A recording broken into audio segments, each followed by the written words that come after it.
Welcome back to another episode of Hot Rod City. Today it's time to do the rear of the C6. You're going to swap the rear out. Here's my rear. Alright, here's my rear. This is the same rear out of a 1 ton or whatever step van. So this literally came off the same step van the front axle came from, that relatively bolted in rather easy. The issue is I've had these axles for possibly 2 years, maybe a little more, and this one doesn't turn anymore. So we're gonna have to, once we get it in, we'll get it figured out and find out what's going on with it. I might pull the axles and see what's going on in that regards, or I might just try to bolt it up and whatever's hung up, get her going. Probably what happened more than likely is the bearings. I don't think there's any oil in this. I think just the moisture got into it. So I got a set of bolts, U-bolts that we're going to try to use, but I've got the truck turned around hoping it'll back up in here.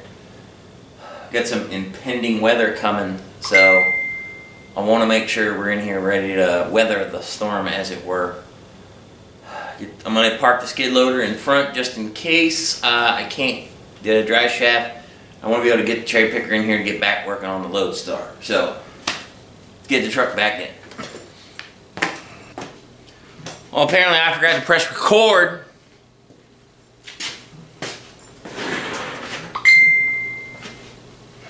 This big monstrosity just barely weasels through the lift. I think that's actually going to change with these. I think this rear's a little bit narrower, if I'm not mistaken. It's going to do pretty much basically what I already did. So another thing it also does, is line me up till we can do the tank on this side. Get it mounted up and show you how I did that. So I'm going to work on getting it up in the air. Well, getting under there, getting it unhooked. I'm more than likely just going to have to cut the leaf springs, or not the leaf springs, but the actual U-bolts. So, time to get to it. So, back to pulling this rear out. We got a good old boy underneath. See if we can see what's going on here.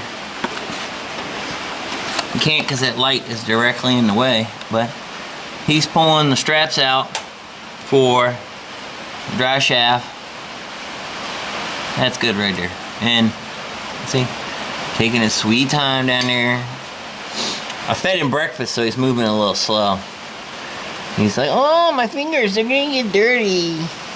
You want some gloves? Yeah. Want some surgical? Oh, I'm gonna be surgical. Okay. So, we had to end up cutting the U-bolts. As you can tell, I can't even get this thing loose from, this is the bracket that goes underneath the rear that holds it up.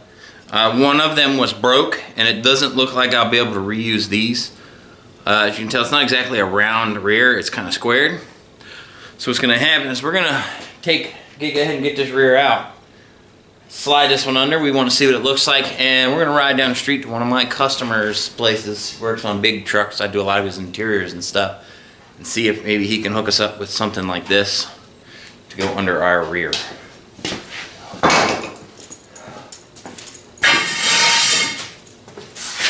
Nope, we don't want that in our way.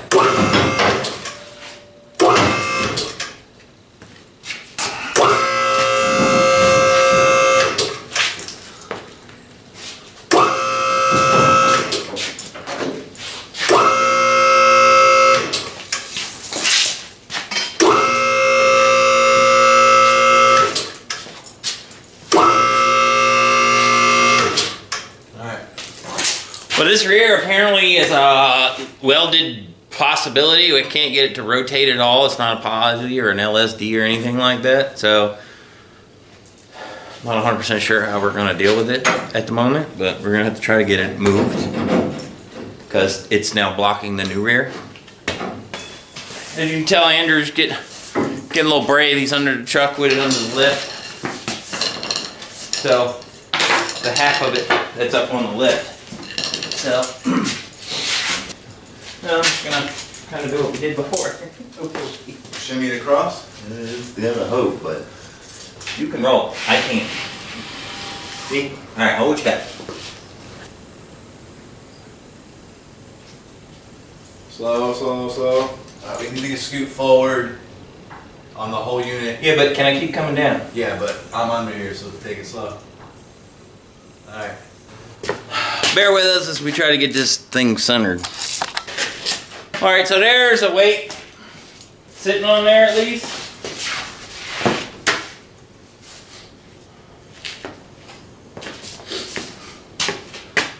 So, I guess that's kind of what I'm dealing with. It looks goofy because obviously I had a 36-inch tall tire in that wheel well. And now I got like not a measuring device. I went from a tire that was, oh I'm sorry, almost 37.5 inches tall to 31. So 6-inch difference. That's what she said. And it's 3.5 inches on either side.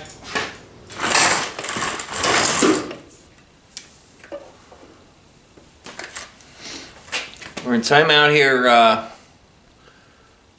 freezing. Well, not quite yet. I got wood in the fire, but it's not doing anything right yet. So, this spring pack came loose, which means the pin, there's a pin that rides the centering pin that goes through it. That has, in fact, broken loose. So,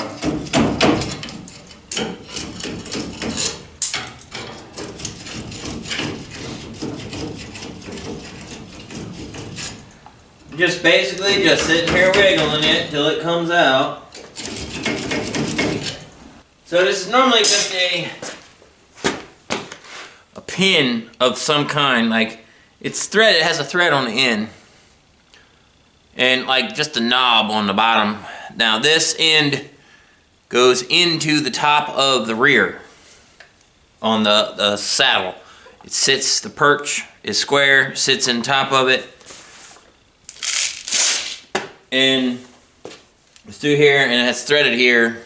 It's been broke off or just rusted gone. Nut screws on, holds the whole spring pack together. I'm gonna do it just a little bit differently. I got a big piece of all thread I'm gonna mess with, so I'm gonna go get it left in the truck.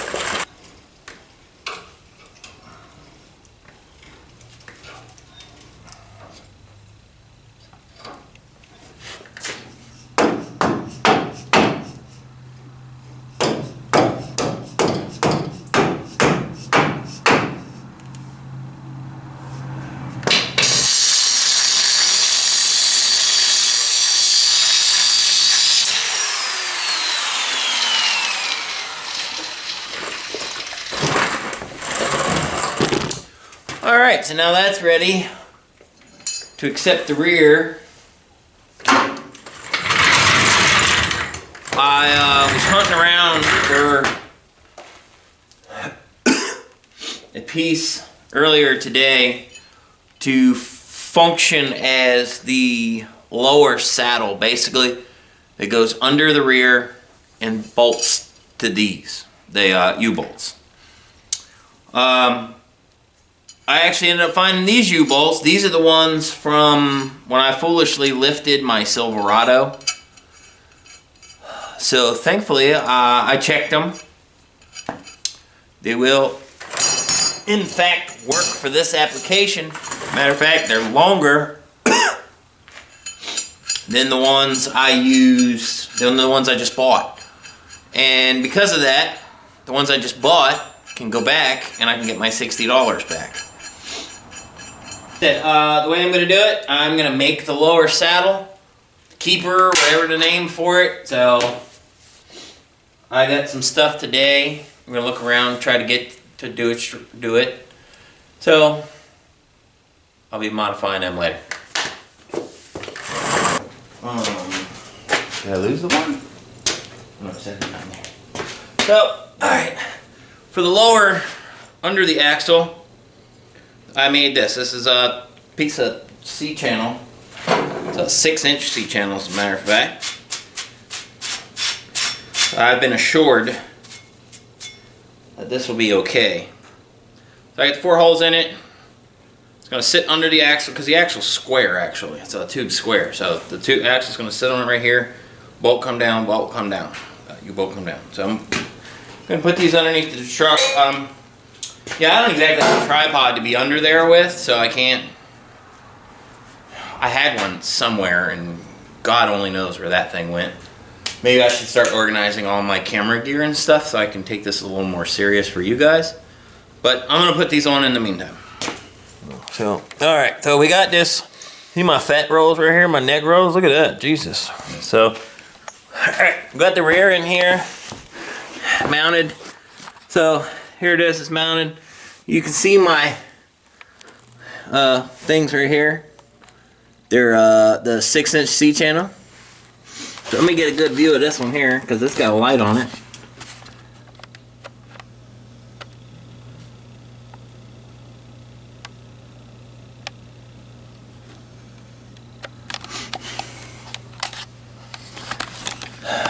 So I've also found out there's some nomenclature on this rear that turns out it's a freaking Rockwell axle. And I've been informed, not through good news, that it is a very high speed, very high geared rear, and so this thing's gonna have a top speed about 37.5 miles an hour because it has 529 gear in it. My goodness gracious. So we're gonna have to probably take some gear out of it, or at least put an overdrive in.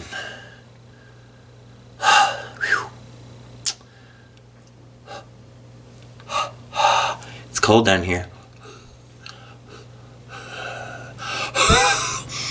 So, but yeah, the rear's mounted now. I mean, they're snugged up pretty good. I didn't verify it, but Old School put a hurting on it with a wrench. He claims. I wasn't gonna call him a liar. So I'm just, if it falls off down the road, we'll probably just leave it and let somebody else deal with it. So, but we got a Rockwell axle with some disc brakes, with some ginormous freaking rear gear, including the granny gear of the gigantic, dump truck transmission that's in this thing. So we'll be able to pull a house down. We just won't be able to do the speed limit while we're pulling the house. So, but yeah. So it's in. I guess we're kind of good. We got to get an rear drive shaft made, and so I'm gonna call this episode and get back to working on the rest of the truck. So, peace and thumbs up and subscribe. It's around here somewhere. So,